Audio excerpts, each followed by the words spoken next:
Okay.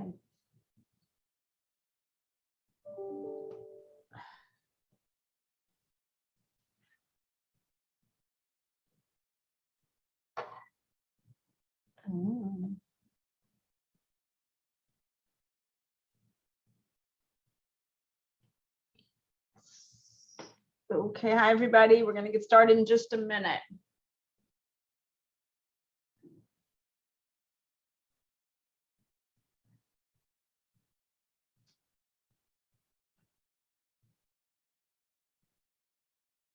Okay.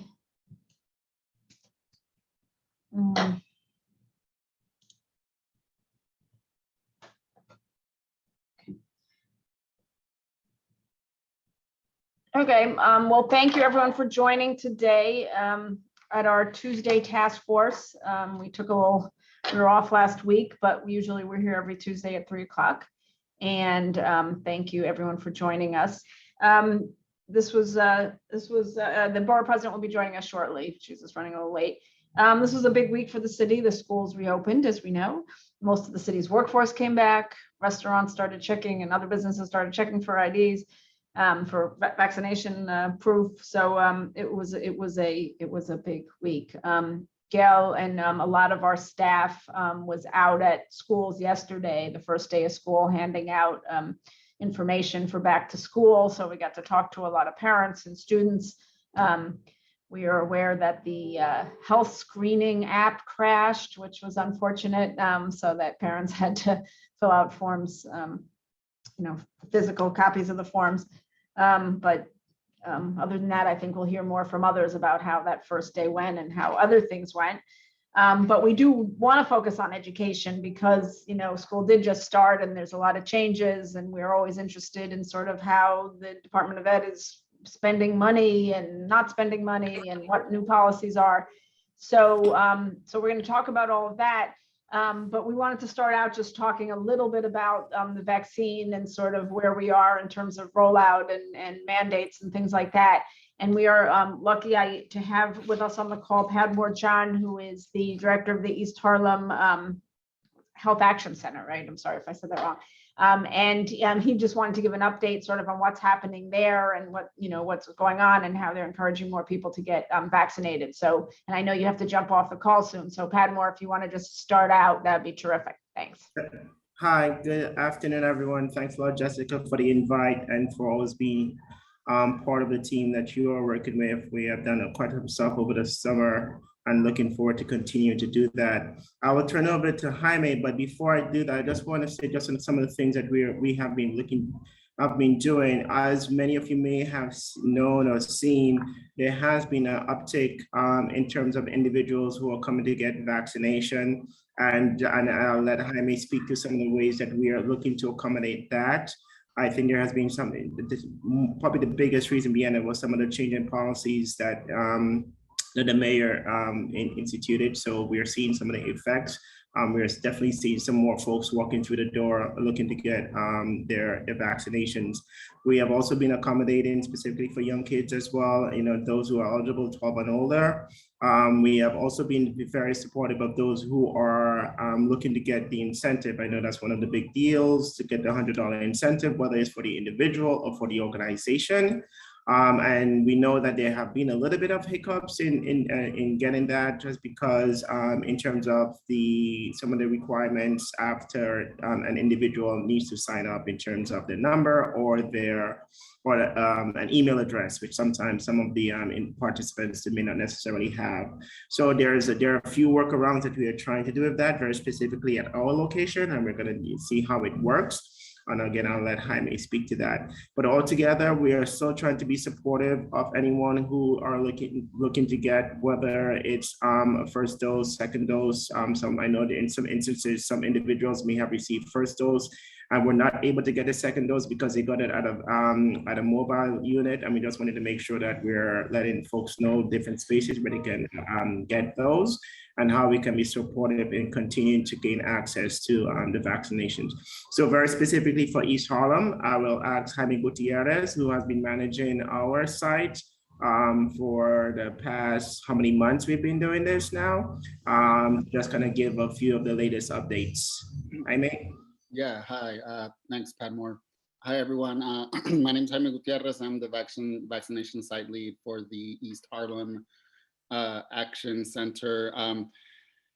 As Padmore referenced, we did see a significant increase in the number of people who were interested or are interested in receiving a vaccine.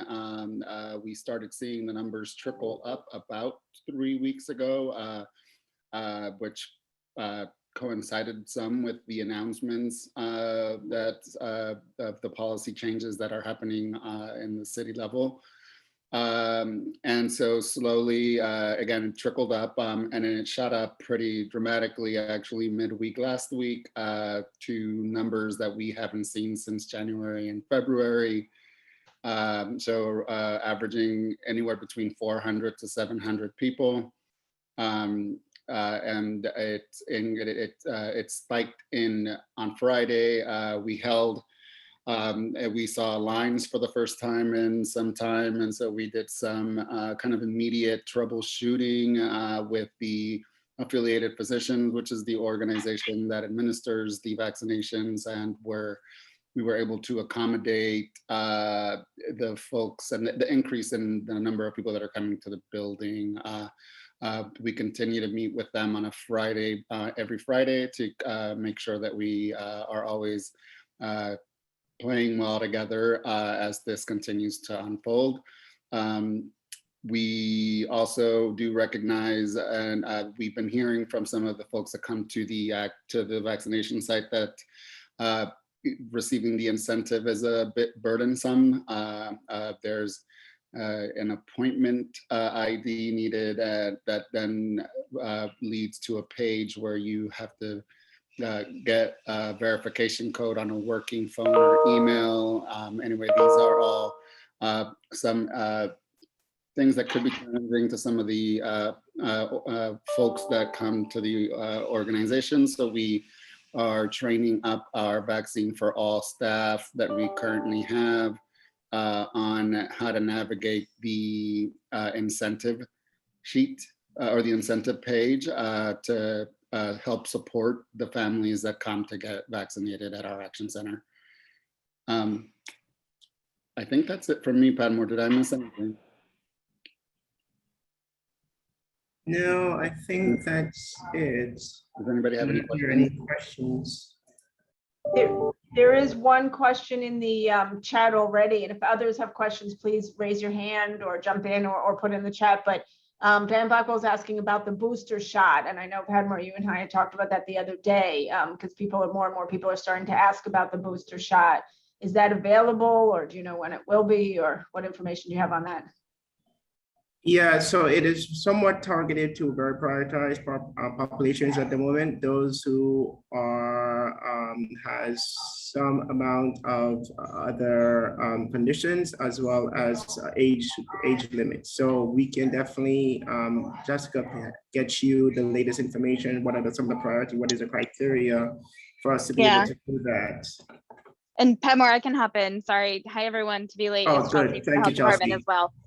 So yes, so the third dose, I'm being very careful to not call it a booster shot. The third dose is only available at this time, approved, not just available, authorized for approval by the federal government for people who are severely or moderately immunocompromised. There's a very specific list. We have all of this on our website. I can drop it in the chat. We have an FAQ about it in multiple languages.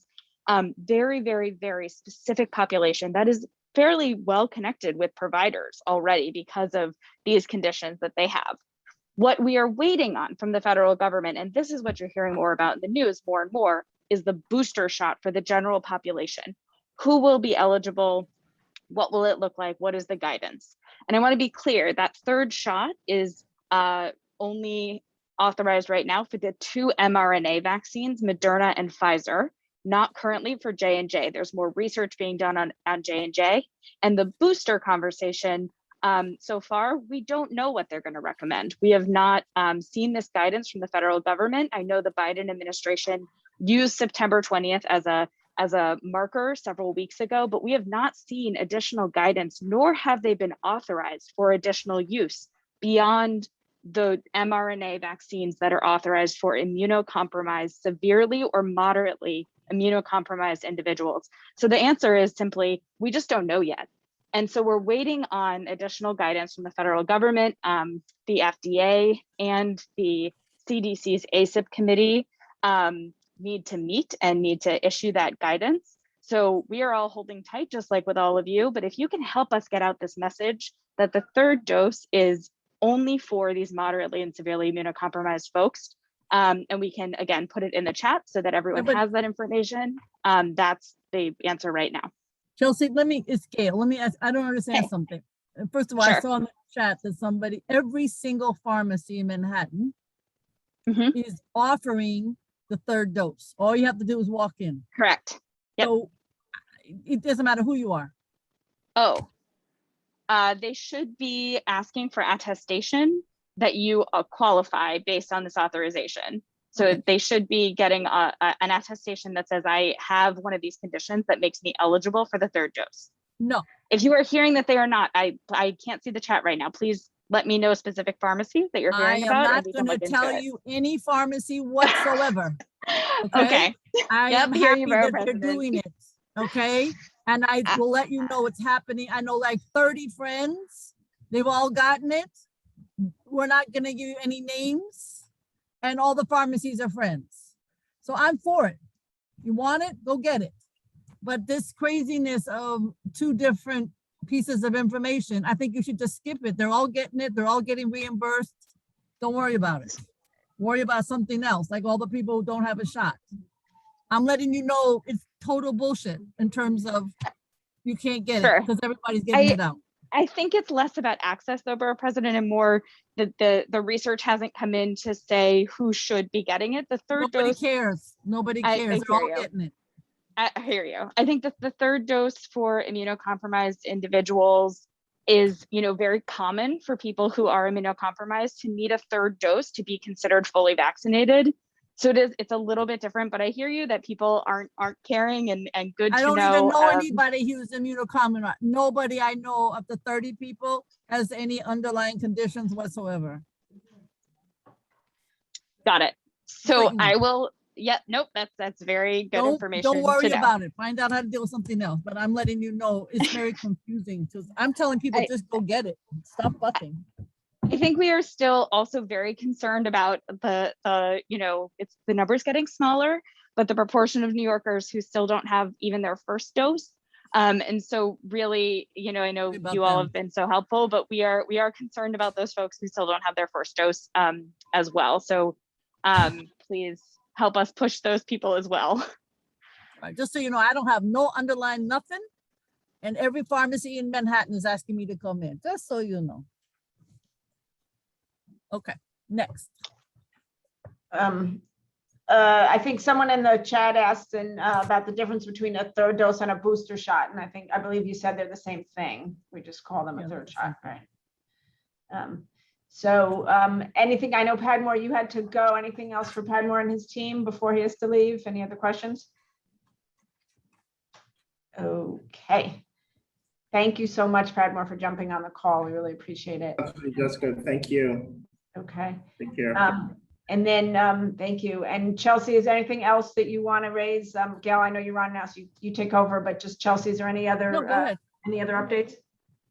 Hi, I'm apologizing for being late. I wanted to, if you want me to do a quick rundown of what's happening in the world of vaccine and COVID quickly, I'm happy to do that if that hasn't already been done. I can do it rapid speed because I know you have other things to get to on the agenda. Rapid speed, great, thank you. Okay, so as of today, rapid speed. As of today, over 11 million vaccines have been administered, which is a huge achievement. We have over 5 million people fully vaccinated. This is a testament to all of the work that this group and so many other community voices and leaders have really, lent their efforts to in the city. We still have a ways to go, but it is a huge achievement that deserves to be celebrated. As announced this morning, well, I guess I'll start yesterday. Yesterday, of course, first day of school, also the first day of key to NYC enforcement. In businesses, the EO has been in effect for a couple of weeks, about a month now, almost a full month, but enforcement began yesterday. it is also the first day back to the office for the city's workforce. Announced today, the mayor announced that all charter schools that are not in DOE buildings will also have a vaccine mandate for staff. This is an expansion of the existing vaccine mandate for DOE staff and charters in DOE facilities and childcare in DOE contracted facilities. So there's an expansion of that commissioner's order, additional orders that have been issued over since I last spoke to all of you. Public school students ages 12 and up who are doing extracurricular activities, and also public school athletic league sports will also have a vaccination requirement. And I think those are, the two other things I wanted to flag for everybody that have been announced since I last spoke to you. The Use Every Opportunity Health Advisory. This is a Commissioner of Health advisory that went out last week, basically saying and urging healthcare providers in New York City to use every single opportunity to talk to people about vaccines, paired with a provider payment program that will incentivize and help give payment to providers for people that they are helping get vaccinated. I think those are like my greatest hits that I wanted to hit with y'all, but I'm sure you have questions. And if I missed anything, please let me know in terms of new news. And then of course, we're really trying to plug the in-home vaccination program as always, that is available to everyone over the age of 12 in New York City. That's it. The one question I have, and maybe you can just, the mayor said, and I don't know if it was correct, that East Harlem now has better rates than some of the quote unquote white areas. That would be good news. Where is it that we find, maybe you could put it into the chat, the different percentages in each neighborhood in Manhattan, but we can just put it in the chat. I will put it in the chat and I will say it for those who are on the phone. I have not looked at this rate, so I can't verify it, but on our website at nyc.gov/COVID vaccine, there's a data tab and you can see a map where for vaccines, and you can see a map and hover over it by zip code to see rates. You can also, I just want to give a plug for this, you can also type in your zip code if you go to the data by zip tab, and you can see how you compare in your zip code to other zip codes, both in your borough and in the city as a whole for vaccine and transmission numbers. So that's a cool feature that people don't know a lot about. So I'm telling you now.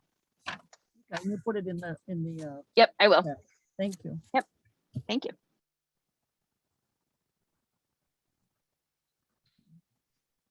Okay. I don't have anything else, Jessica, go ahead. Okay, anyone have any questions for Chelsea about vaccine availability, anything else? I have one question before we move on, and I know we want to get to education, but a lot of people have been talking lately about testing and about now we're back to sort of very long waits for testing, both in terms of getting a test and also getting the results of the test. So I'm wondering if that's something that the city is addressing in any way from your end, Chelsea. You're still here. I am still here. Sorry, I was trying to drop something in the chat and I'm a terrible multitasker. I don't know the answer to that, but if Laura Atlas is not on from T2, I will bring it back to her right now and shoot her a note. Thank you for flagging that, Jessica. I'm sure that they have something more helpful to say about it than I do. Okay. I think there was also a question in the chat. Where do you get your third shot if you got it from DOH?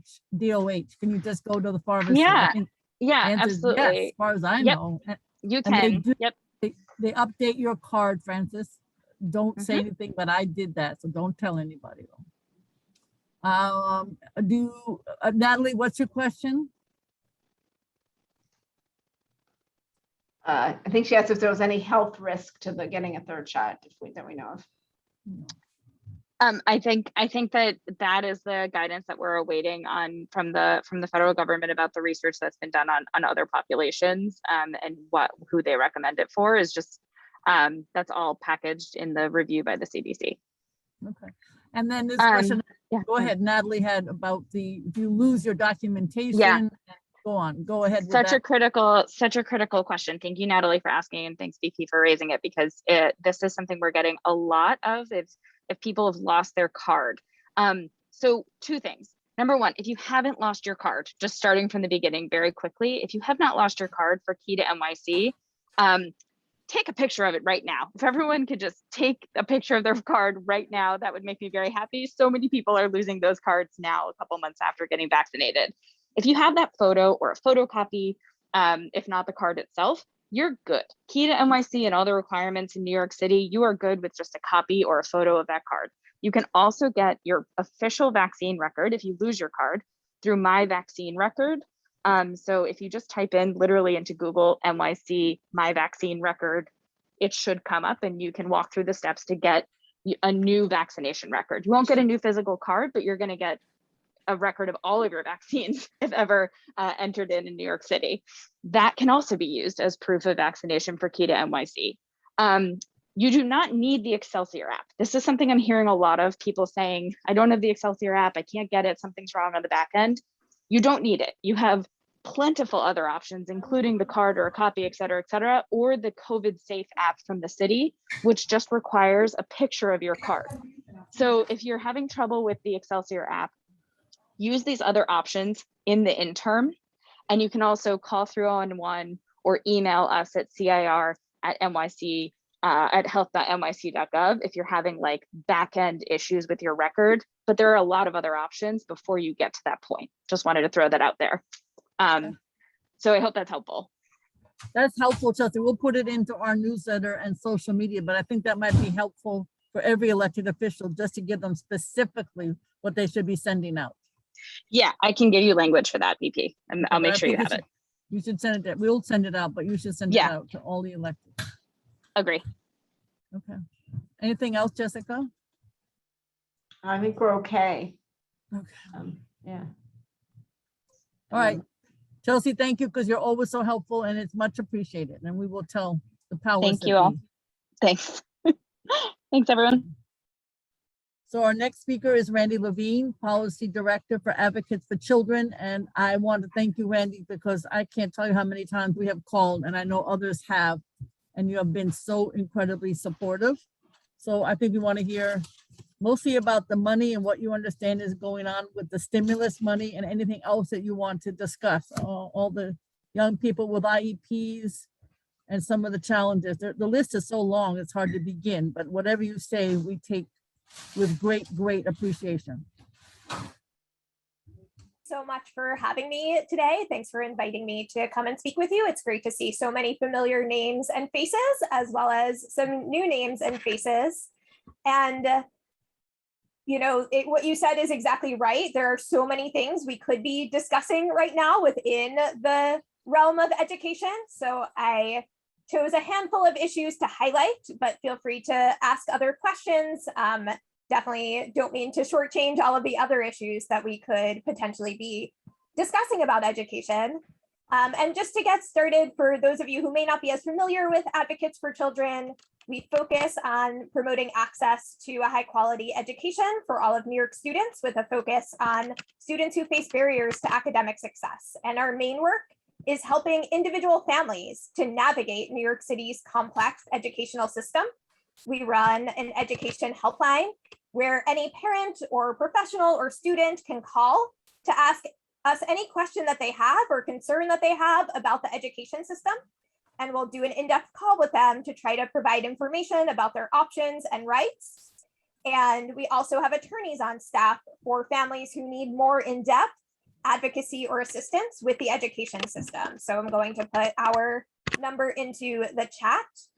And we also do know your rights guides and workshops to empower parents to advocate for their children's education. And then based on all of the information we learn on the ground from assisting thousands of individual families each year with challenges that they're experiencing with the education system, we then partner with families and policymakers to identify systemic barriers and to advocate for solutions. So as Jessica said, this is a big week for education. Yesterday was the first day of school, with so many students returning to school in person for the first time in 18 months. And I know Chelsea just shared some of the latest health and safety updates and announcements with respect to schools, so I won't go over that. And most of you probably know, but do just want to highlight that a few weeks ago, the DOE released a health and safety guidebook for families. outlining the measures that they're taking. And just in case anyone hasn't seen that and it would be helpful, want to put that into the chat as well.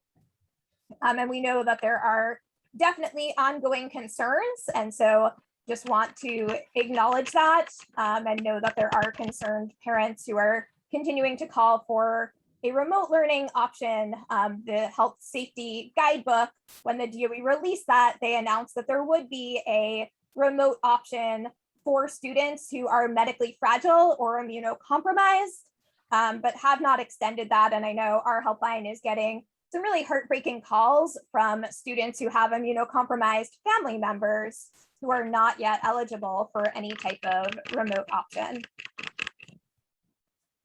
So the last time that I spoke with all of you, we knew that the Department of Education was receiving a large historic influx of federal stimulus dollars, about $7 billion. And I talked then about some of the areas in which the Department of Education was planning to use that funding. And I will say at this point, I think we know a little bit more as far as some of the details of how the Department of Education is using that funding, though there's still a lot that is unknown. There's still a lot of funding that is in big categories where we don't have a lot of information yet about how that funding will be used or implemented to help students.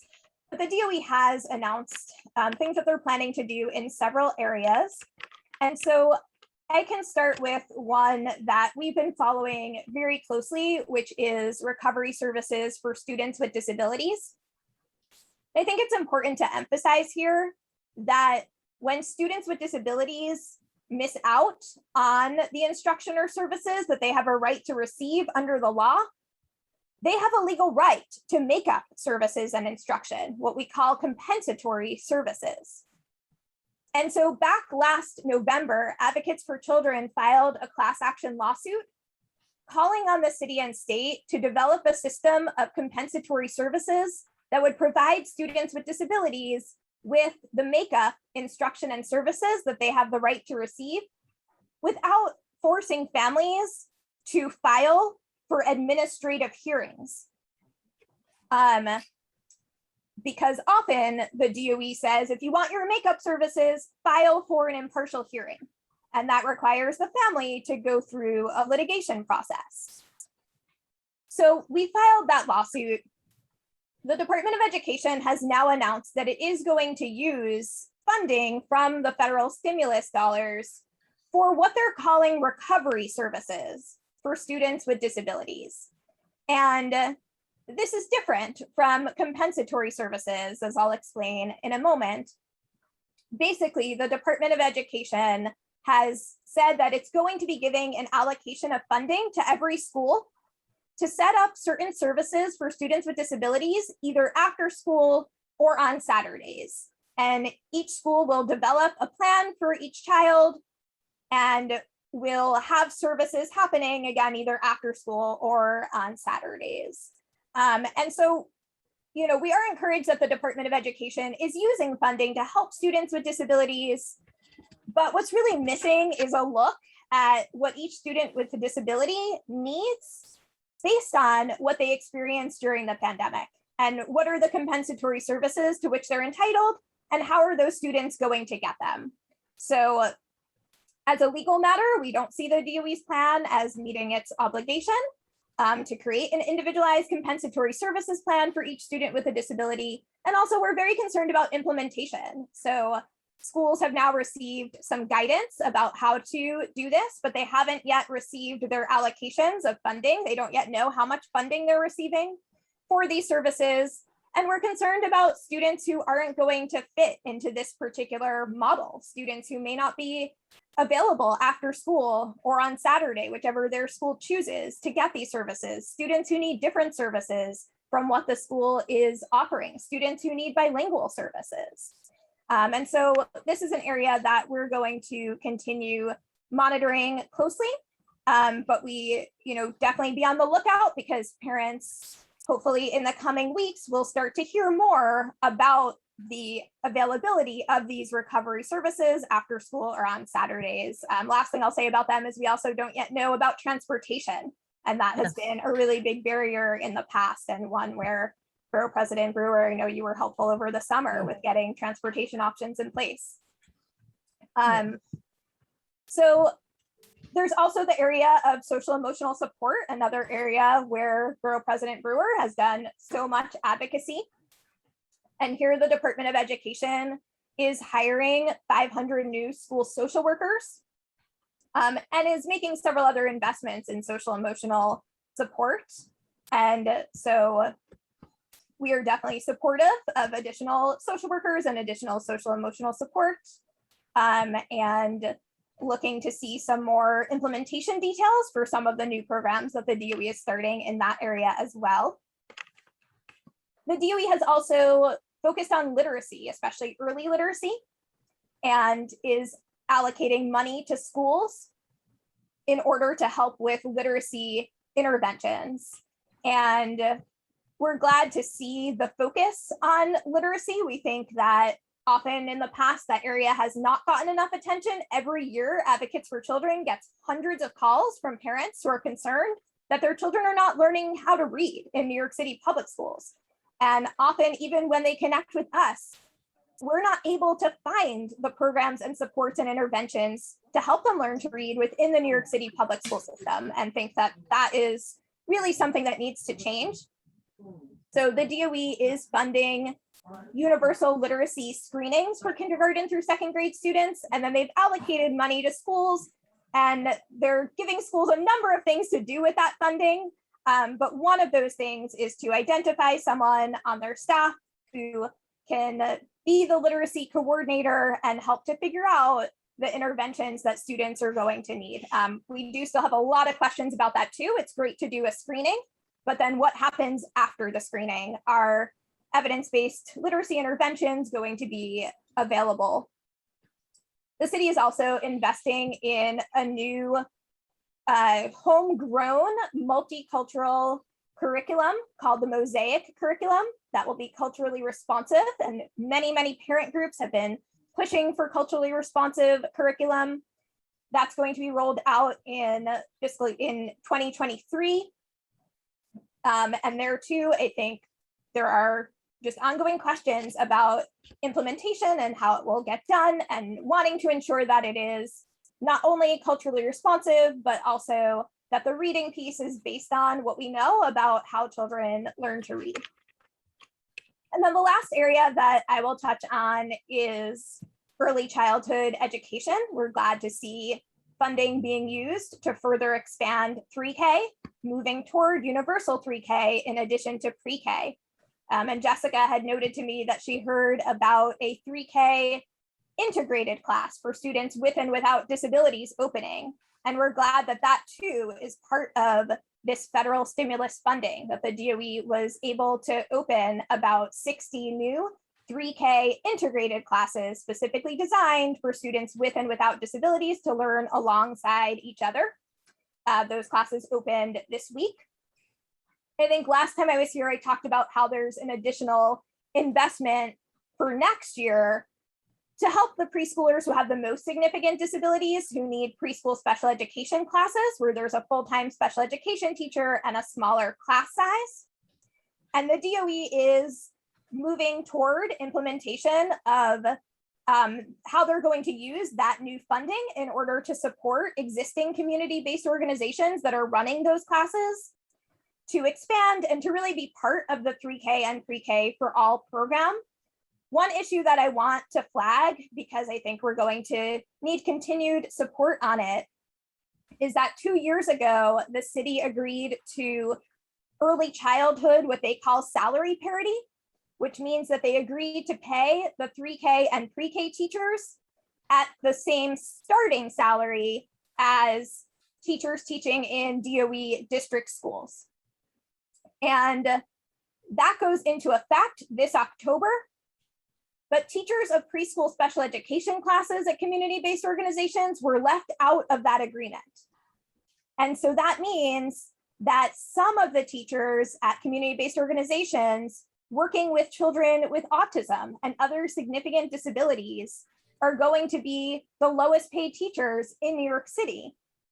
The city has said that this new investment will create a pathway to higher salaries, but they haven't yet committed to what that means and whether it will be at least salary parity with the other early childhood teachers, if not going further than that.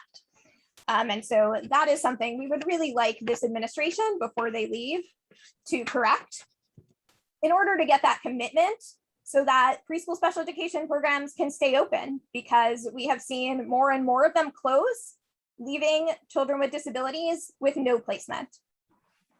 So I will stop there. And again, I know that was both a lot of information and barely scratching the surface of how the DOE is using its funding, but would be happy to answer any questions at whatever point you want, Jessica.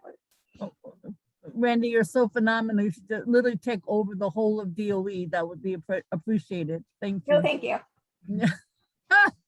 I have some questions, but others might. So help me, Jessica, if you see questions that I'm missing.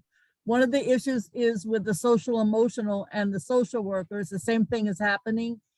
The nonprofits who have been working with those social workers, they're getting pulled now, understandably going to DOE with the same issue that you just outlined.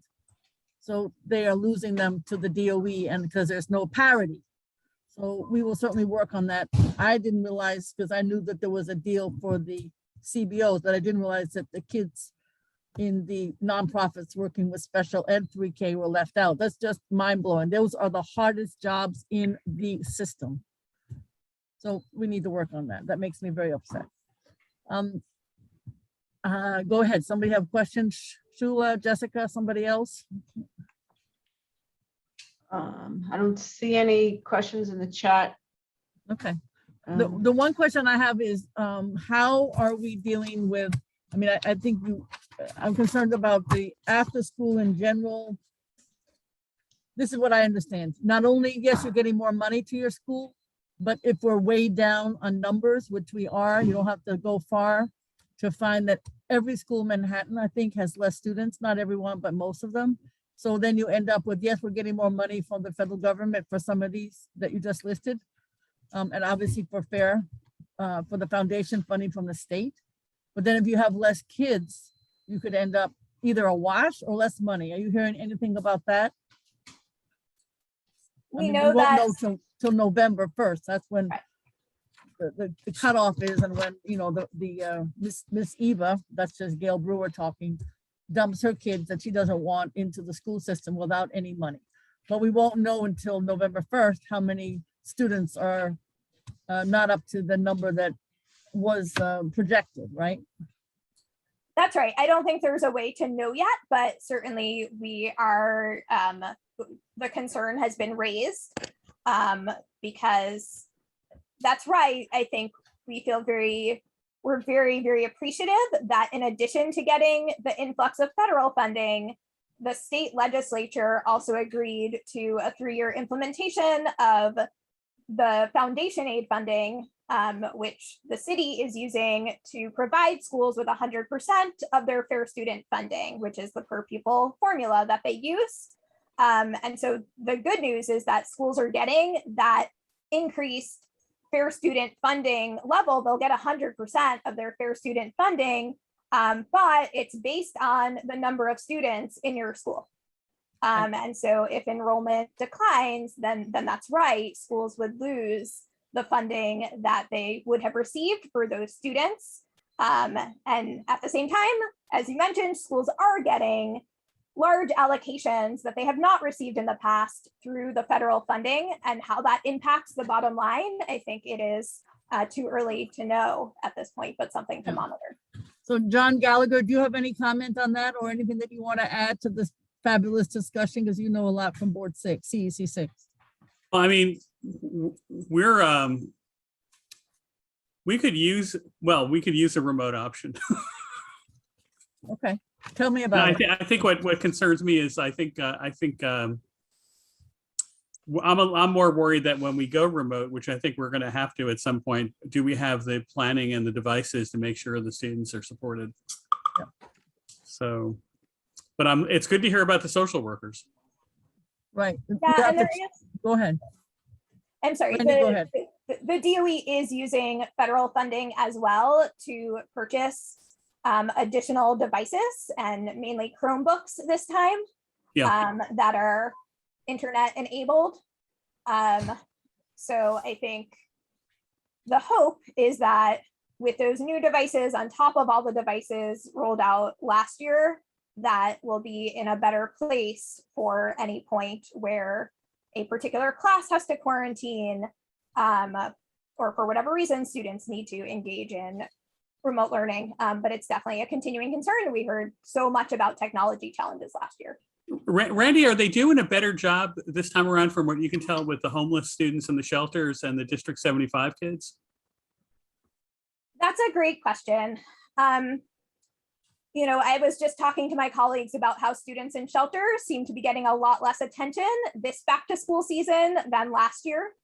And I think last year, because the shelters didn't have Wi-Fi and because the cellular data enabled iPads weren't working in a number of the shelters, students weren't learning, but there was more attention paid.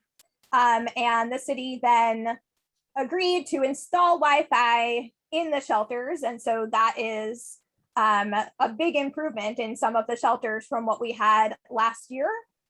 Students in shelter had the lowest attendance rate by far of any student subgroup last year.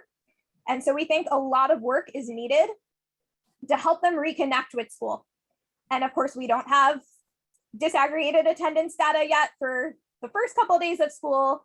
But I think the bad news is that the DOE has not allocated a single dollar of the $7 billion specifically to students who are homeless or students in shelter specifically. And so that was very disappointing to us. The good news is that in the Federal American Rescue Plan, there was an amendment made to allocate funding specifically to support students who are homeless. And so New York State is in the process of allocating that funding to local districts. And New York City is poised to get tens of millions of dollars specifically to help students who are homeless. We've joined with a coalition that is pushing for the city to invest in Department of Education community coordinators to work on the ground in shelters.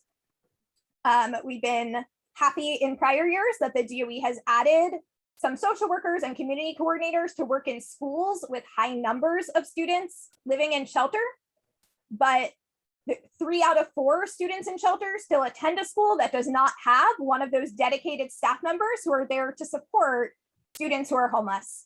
So we think at this point in time, the city should use at least part of that funding to invest in community coordinators who can work on the ground in shelters, really focused on improving attendance of students in shelter and also connecting them to these other services. How are they going to get to the Saturday recovery services, to the after school programs, especially when they're often in school so far away from their shelter and rely on bus service?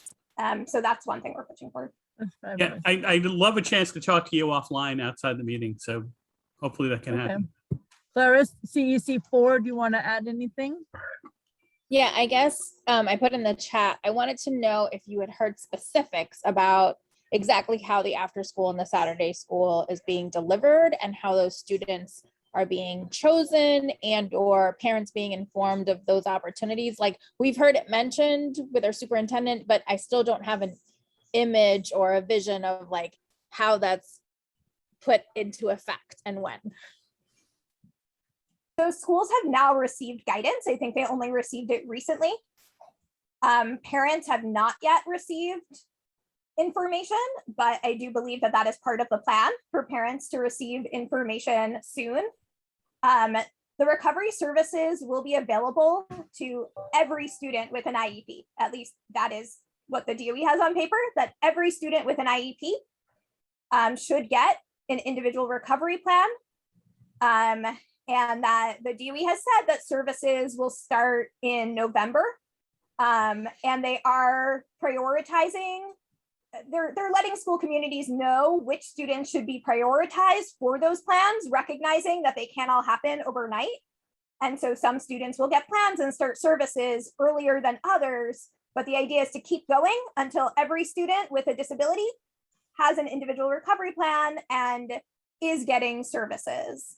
I can probably even post in the chat. The UFT has posted the guidance that was given to schools. And so I'm happy to post that link here because I think that will give you a much better understanding of what the DOE is planning. Again, we're concerned that this isn't going to be sufficient for all students. We're concerned about ability to implement, but can definitely tell you about the guidance that is out there. And we'll just reiterate concerned about transportation and how students are getting home.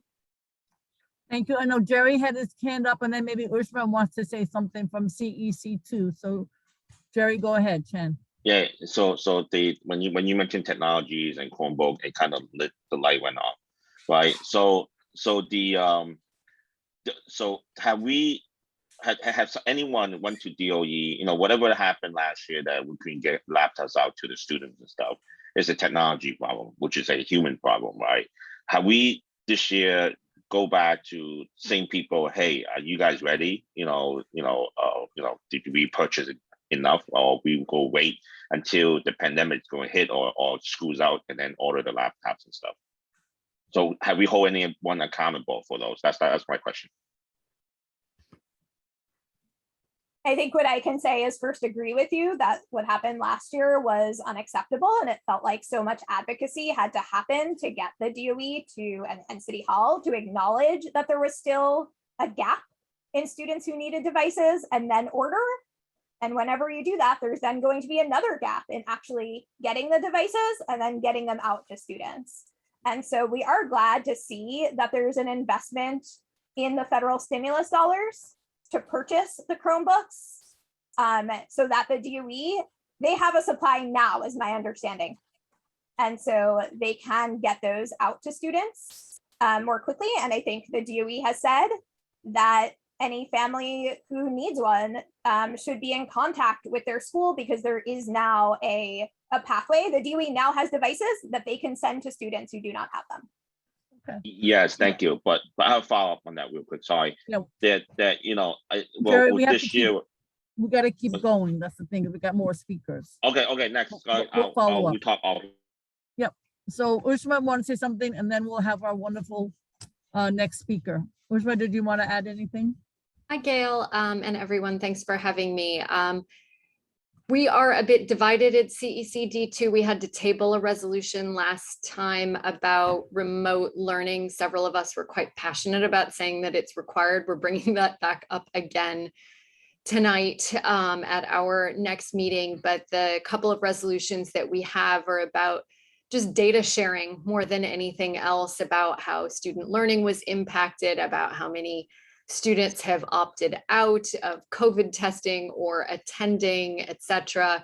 And the concerns are really about what the quarantine protocols are, especially for middle school students that would then have to have 10 days of asynchronous learning just because they're not old enough. I would say outside of that, there is new news from the CEO of Pfizer that just came out earlier today about the timing that they'll be able to give their data on the 5 through 11-year-olds by the end of September. And usually that takes about 6 weeks for the EUA to be issued. So those earlier calls that it was going to happen around Halloween, keep your fingers crossed, but I think it's much more likely to be mid-November to December. So for those of us with younger children, do what you can to keep them safe. But I think there are some really legitimate concerns about the lack of remote options, as well as what happens for quarantine for those who are, especially in middle school,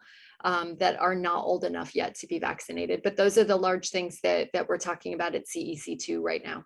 Thank you. Randy Levine, thank you so much. You're awesome. You're just plain awesome. And thank you to Advocates for Children for everything. Our Thank you next so much for having us and for the work you're doing. You're amazing. It's Laura Zigman, who was our PEP rep for a long time, inside schools, attorney, pleasant to work with, fabulous to work with, and just another rock star in education. So Laura, go ahead. I'm sorry to be No, no, We have that's so much to okay. talk about. I like listening to Randy too, because he's just Go packed ahead, with Laura. info, and actually I'm like checking off things that I was going to mention, she mentioned.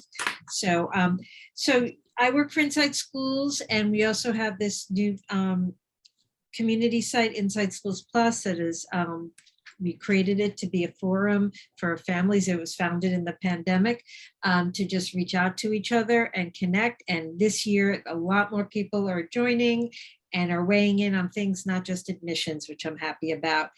So what are we hearing and what is the concerns? And our big one first is remote instruction. Parents are asking a lot about it. Here's the thing, there is no plan for remote instruction. We have 1,800 plus schools. That means we have 1,800 plus silos of fellow staff making it up for themselves. We don't have the hybrid model this year. Teachers will be teaching full-time in person. They are, somehow they'll have to figure out some stuff to give kids. I don't know if it's going to be worksheets. Kids will hopefully all have devices now, so things can be provided online, but what is the content that'll be available online? And this is a huge missed opportunity in the DOE. I know that there was a lot of dysfunction at the early part of the pandemic, but we should have seen this coming.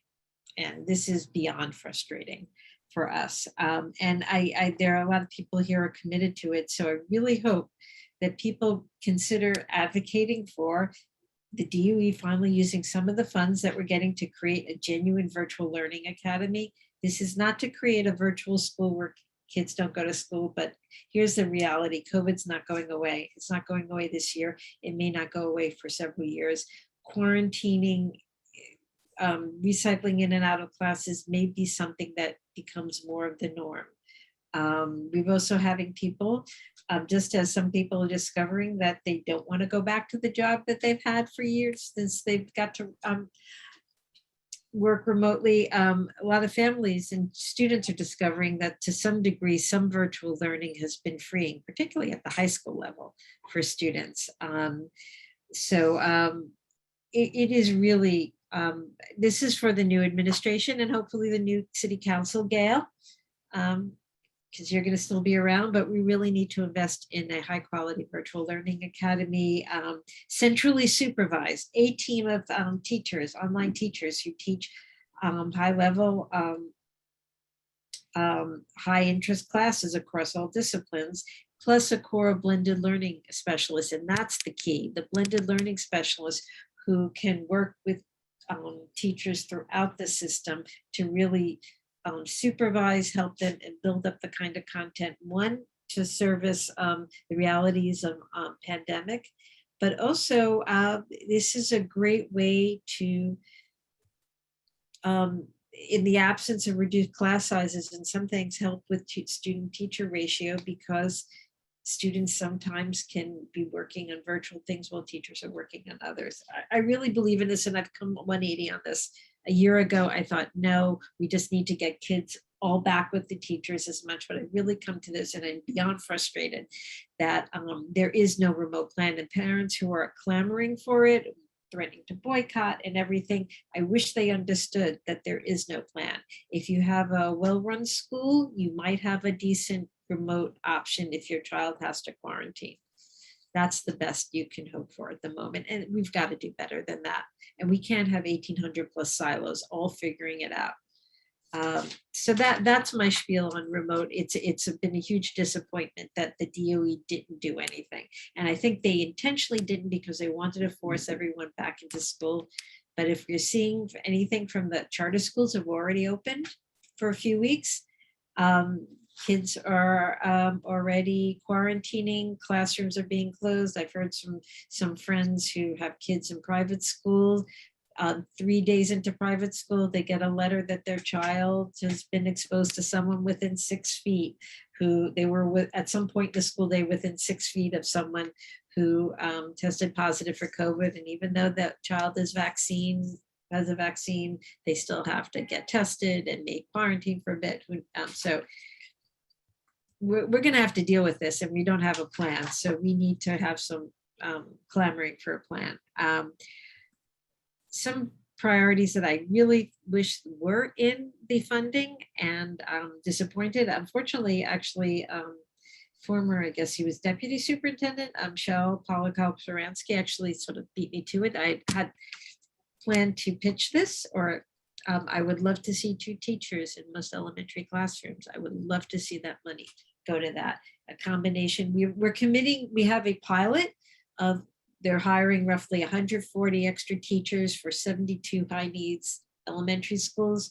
I would love to see a long-term plan of a combination of full-time hires of experience plus a real robust first-year teacher residency. That would be amazing. Having visited hundreds and hundreds of schools, including many charter schools, one of the things I've seen in some public schools and some of the charter schools that do well, it's not secret sauce. Some of them just have in the early years 2 adults, sometimes 3 in the classroom with a solid curriculum. It's not rocket science. We just need to lower the student teacher ratio. We need to have obviously the right curriculum, right interventions, but we need to lower that student teacher ratio. I wish we would just embrace reality that that's the way to go. I'd love to see it through 8th grade, but definitely through K-5. In terms of literacy effort, I wish we saw something above it for middle school. Middle schools need literacy experts, literacy specialists, especially, remember, kids who are going to be entering middle school now really just, they had their 4th grade interrupted, their 5th grade interrupted. They just started achieving literacy, solid literacy when the pandemic hit. There are a lot of kids who are struggling entering middle school, and middle school English teachers are not literacy experts. They don't know how to teach reading. They haven't been trained in reading. We need to get literacy experts into the middle schools to help get kids up, because it's otherwise we're just going to repeat all the cycles that we've been having. So that's one big thing. And I did poll my colleagues at Inside School, so this is a conglomerate of things. The final thing I just want to raise, and Gail, please listen, as a city council, as a hopefully a future city council rep. This is something the high school admissions season just seemed to end. Wait list just ended in August. Been inundated with families, overwhelmed, stressed out. It's exhausting. And that's just admissions. Since I started with you, when you started as BP, Manhattan BP, I'm just gonna indulge me for 1 second, because this is one of my dream things. I would really love a comprehensive 3-dimensional assessment of the high school system, not admissions. We had our task force on admissions, the system, fact, out of roughly 470 high schools, that's excluding charters, roughly 200 high schools have 400 or less students.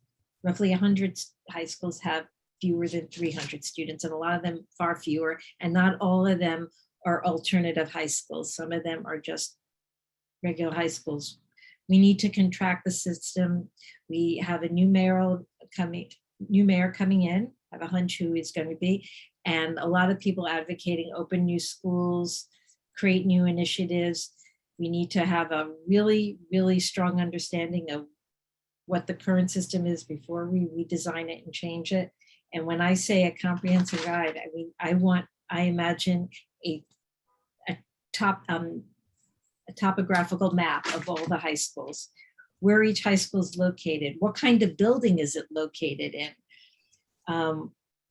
where's the nearest transportation, when did that school open, the history of the enrollment, history of the administration and teaching, the coursework, history of serving students with disabilities and English language learners, grad rate, college readiness rate, history of demand for the school. Look at it, have it all in one. The high schools is an ecosystem. The high school system is an ecosystem.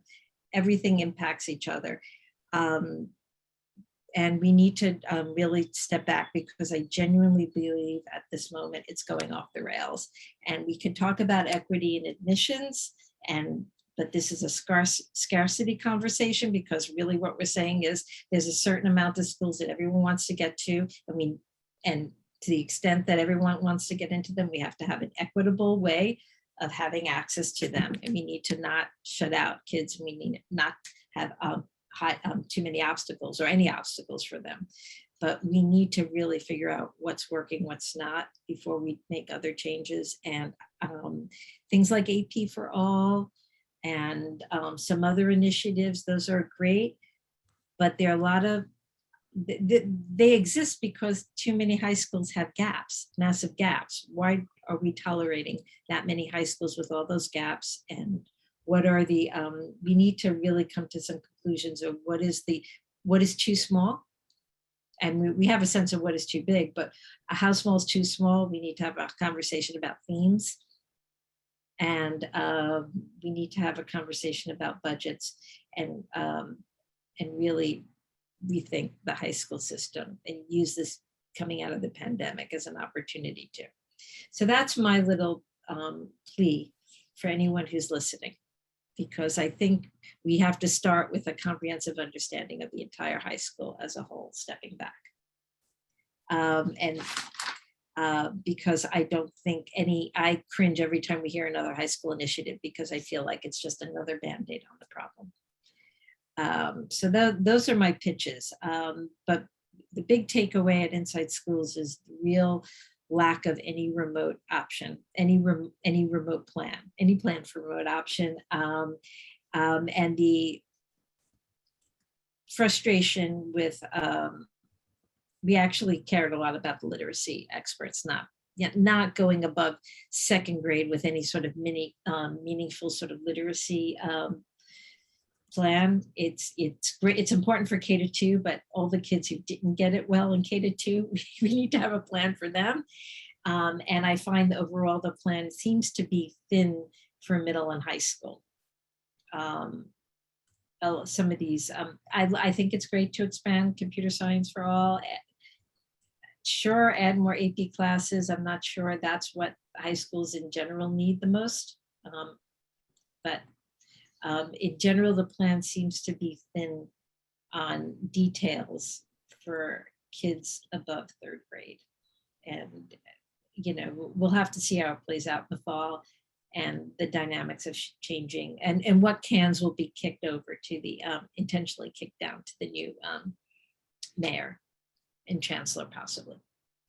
Anyway, sorry, I hope I wasn't a Debbie Downer on that. No, thank you, Laura. But they really sort of reflect, the high school one is my little passion, and out of frustration, I've visited over the years, maybe 500 schools over the years, and now, not in the past 2 years, but everything else is sort of coming out of what we're hearing at Inside Schools Plus and the parents, and the real frustration. Parents are expecting that there will be meaningful remote when and if their child has to quarantine, and that doesn't exist. And I think there's going to be a lot of backlash soon as they start finding that out, maybe as early as next week. Right. No, I agree. And thank you so much, Laura. As everyone knows, the borough president has been pushing for a remote option for quite some time. She's had some editorials around it and have done some work around it. So, and as we've heard from the various CECs, there's a lot of resolutions that have been passed or about to be passed on that. So it's clearly really important. And we would also love, Laura, to work with you on this high school survey. And that's a great idea. Certainly the literacy coaches. Thank you for all that's incredible information as usual. We do usually try to end at 4, but I know if anyone has any quick question, Val, I see you have a quick question. If you're okay, Laura and Randy, to stay on for a minute. I know some people have to go, but Val, take it away. Oh yeah, okay. One of the things that I understand about the literacy is that there were studies done that showed that children that weren't proficient readers by the 3rd grade, what you got was somebody that generally did not finish high school. And then of those, African Americans and Latinos, males, generally went to jail. So I guess my question is, I understand why they focus the attention on first and second grade because of that kind of a study, you know, and it was a you know, really renowned study. So I guess my question is, what are you planning to do, or what can we do to show something in terms of the need for this above the third grade, you know, a need, because the study clearly said if they don't get it by the third grade, they are very likely to drop out of school. I think the researcher's name was Gonzalez, but you can look it up. It was a renowned study. So, you know, how do you address that when there's a study that says before the third grade is extremely important in terms of reading literacy?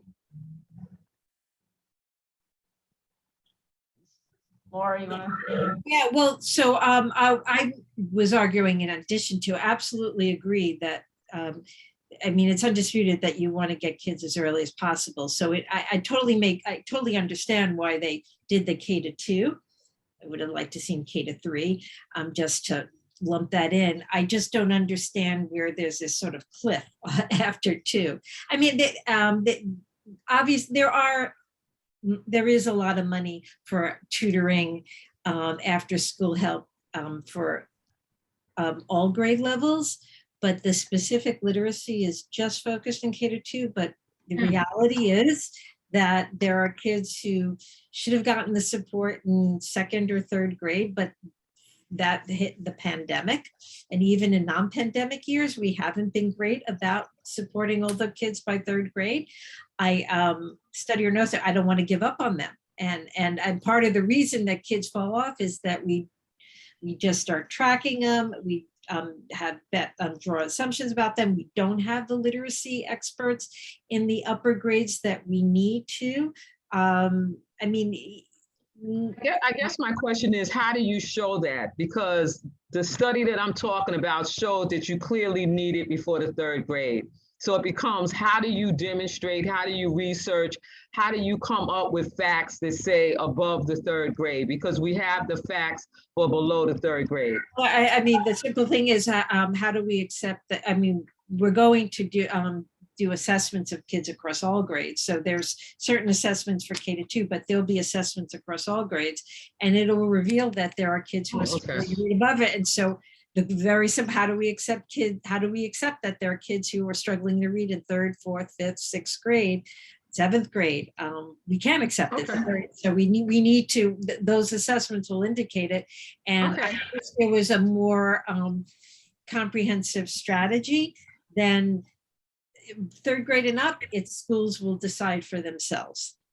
Okay, it sounds like the assessment is the way to go, Well, the assessment will identify it, but and then what? It's a little still muddy on, okay, when we identify X number of kids are struggling in different ways, then what?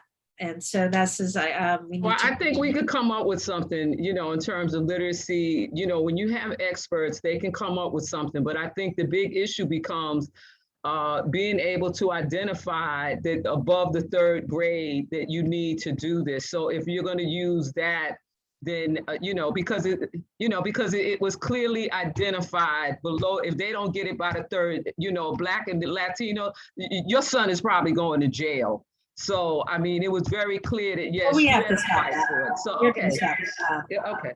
What do they say? K-3, you learn to read. The rest of your life, you read to learn. I mean, that's the whole, Yeah, and I would just add quickly, I think often because the intervention is not, nobody focuses on reading after third grade, right? And so that's where a lot of the problem lies. And that's why we're looking at the K-3 level in some of those studies. But I can't speak to the research about middle school and high school interventions off the top of my head. My policy analyst probably could, but we have clients at Advocates for Children who learned to read at age 17. They came to us for the first time, not being a non-reader, and we were able to connect them with successful interventions that worked. But often we have to sue for those interventions, and that's what's unacceptable. Students should be able to get that help in the public school system. Thank you. Thank you, Laura and Randy. Any other quick questions? Because I know people need to go because we try to end at 4, but anybody else? Okay, thank you so much, Randy. Thank you, Laura. You're terrific, great information. We will be sending this transcript around to this whole group and meeting again next Tuesday at 3 o'clock. So thank you all for joining us and we will see you soon. Take care. Take care. Stay safe, everyone. Thanks. Bye.